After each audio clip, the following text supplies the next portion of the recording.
shaving a spot on his left ankle or leg where the electrodes are attached. In other words, preparing him for the final death march. Why is the shaving necessary? Shaving is necessary in order to make a better contact of the electricity, which contacts from the head, makes a complete cycle to the left leg. After the condemned person is brought into the death chamber from death row, there's a slight delay, which the warden asks the defendant if he has anything to say.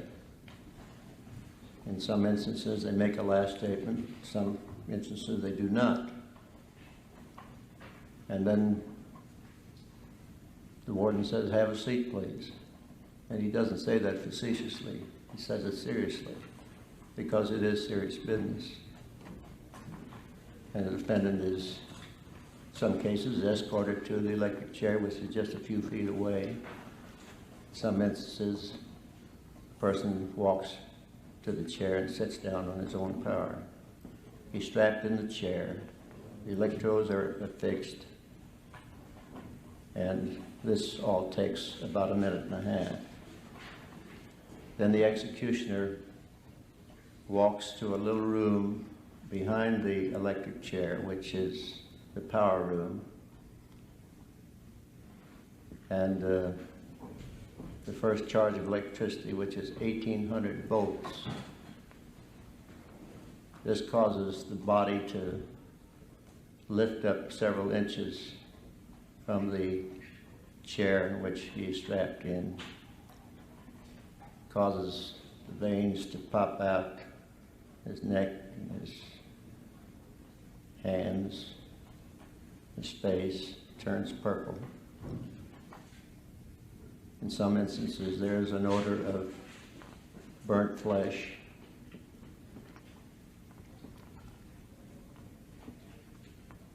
Occasionally, there's bleeding from the nose.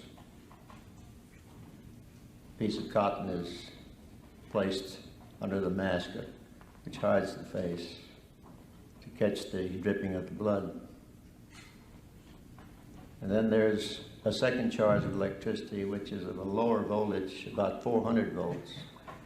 That's held for about a minute. And then there's a third charge of electricity, which is up to 1400 volts.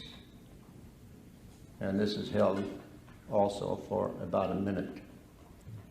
And all this takes around 4 or 5 minutes. And the total time of the time the defendant walks into the death chamber until he's pronounced officially dead is around 6 minutes.